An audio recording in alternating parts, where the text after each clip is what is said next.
തൃശ്ശൂർ സ്റ്റൈലിൽ നമുക്കിന്നൊരു മീൻ കറി തയ്യാറാക്കാം. അതിനായിട്ട് ഞാനിവിടെ 1/2 കിലോ വറ്റമീൻ നന്നായി വൃത്തിയാക്കി കഷ്ണങ്ങളാക്കി എടുത്തിട്ടുണ്ട്. ആദ്യം ചൂടായ മൺചട്ടിയിലേക്ക് 2 ടേബിൾ സ്പൂൺ വെളിച്ചെണ്ണ ഒഴിച്ചു കൊടുത്ത ശേഷം 2 മീഡിയം വലിപ്പത്തിലുള്ള സവാള കനം കുറച്ച് അരിഞ്ഞതിട്ടൊന്ന് വഴറ്റി കൊടുക്കാം. ഇനി ഇതിലേക്ക് 6 പച്ചമുളക് നടുകീറിയത് ഇട്ട് കൊടുക്കാം.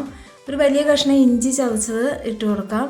ഇനി കുറച്ച് ഫ്രഷായ കറിവേപ്പിലയും കൂടി ഇട്ടിട്ട് നമുക്ക് നന്നായിട്ടൊന്ന് വഴറ്റി കൊടുക്കാം കേട്ടോ. സവാള വേഗം വഴന്ന് കിട്ടാൻ വേണ്ടിയിട്ട് കുറച്ച് ഉപ്പും കൂടി ചേർത്ത് നമുക്കൊന്ന് വഴറ്റി കൊടുക്കാം. സവാളയുടെ കളറൊന്ന് മാറി വരണ വരെ ഇതൊന്ന് വഴറ്റി കൊടുക്കണം.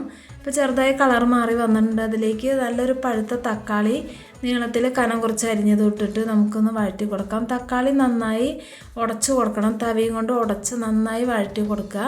അപ്പോൾ നമ്മുടെ തക്കാളിയൊക്കെ നന്നായി വഴന്ന് വന്നിട്ടുണ്ട്. അതിലേക്ക് 1/2 ടീസ്പൂൺ മഞ്ഞൾപ്പൊടി ചേർത്ത് കൊടുക്കാം. ഇനി ഒരു മിനിറ്റ് നേരം ഒന്ന് നന്നായി വഴറ്റിയ ശേഷം അതിലേക്ക് 2.5 ടീസ്പൂൺ സാധാരണ എരിവുള്ള മുളക് പൊടി ഇട്ട് കൊടുത്തിട്ടുണ്ട്. ഇനി 3 ടീസ്പൂൺ മല്ലിപ്പൊടിയും കൂടി ഇട്ട് കൊടുത്തിട്ട് തീ കുറച്ച് വെച്ചിട്ട് നമുക്കൊന്ന് അടി കത്തിപ്പിടിക്കാതെ ഒന്ന് വഴറ്റി കൊടുക്കാം.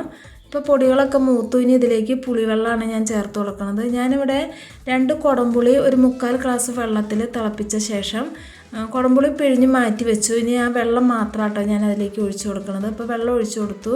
ഇനി ഒരു നല്ല പുളിയുള്ള പച്ചമാങ്ങ നീളത്തിൽ കീറിയതും കൂടി ഇട്ട് കൊടുത്തിട്ടുണ്ട്. ഇനി എല്ലാം കൂടി ഒന്ന് ഇളക്കി മിക്സാക്കി കൊടുക്കുക.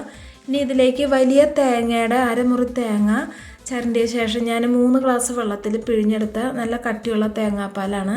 ആ പാലും കൂടി ഞാൻ അതിലേക്ക് ഒഴിച്ചു കൊടുത്തിട്ടുണ്ട്. ഇനി ഇതെല്ലാം കൂടിയിട്ടൊന്ന് നന്നായി ഇളക്കിയ ശേഷം മീനും കൂടി നമുക്ക് അതിലേക്ക് ചേർത്ത് കൊടുക്കാം.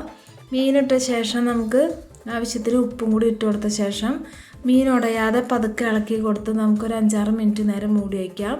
ഇത് വേവുന്ന നേരം കൊണ്ട് നമുക്കൊന്ന് താളിച്ചെടുക്കാനുണ്ട്. അതിനായിട്ട് ഒരു പാനിലേക്ക് ഒരു വലിയ ടീസ്പൂൺ വെളിച്ചെണ്ണ ഒഴിച്ചു കൊടുത്തിട്ട് 1 ടീസ്പൂൺ കടുകിട്ട് പൊട്ടിക്കുക. കടുക് പൊട്ടി തീരുന്നതോടുകൂടി 5 ചെറിയ ഉള്ളി വട്ടത്തിൽ ചെറുതായി അരിഞ്ഞതും കൂടി ഇട്ട് കൊടുത്തിട്ട് നമുക്കൊന്ന് വഴറ്റി കൊടുക്കാം. ഈ നേരം നമ്മുടെ മീൻ എന്തായെന്ന് നോക്കാം. അപ്പോൾ നമ്മുടെ മീനൊക്കെ നന്നായി വെന്ത് പാകമായി വന്നിട്ടുണ്ട്. ഞാൻ തീ ഓഫ് ചെയ്തു. നമ്മുടെ ചെറിയ ഉള്ളി നന്നായി നല്ല ബ്രൗൺ കളറാവുന്നവരെ വഴറ്റിയ ശേഷം മീൻകറിയിലേക്ക് ചേർത്ത് കൊടുക്കുക. അപ്പോൾ അടിപൊളി മീൻകറിയാണിത്. തൃശ്ശൂർ സ്റ്റൈലിലുള്ള ഈ മീൻകറി എല്ലാവരും ട്രൈ ചെയ്ത് നോക്കിയിട്ട് അഭിപ്രായം പറയാൻ മടിക്കരുത് കേട്ടോ. അപ്പോൾ അടുത്ത വീഡിയോയുമായിട്ട് ഞാൻ ഇനിയും വരാം. അതുവരേക്കും ബായ്.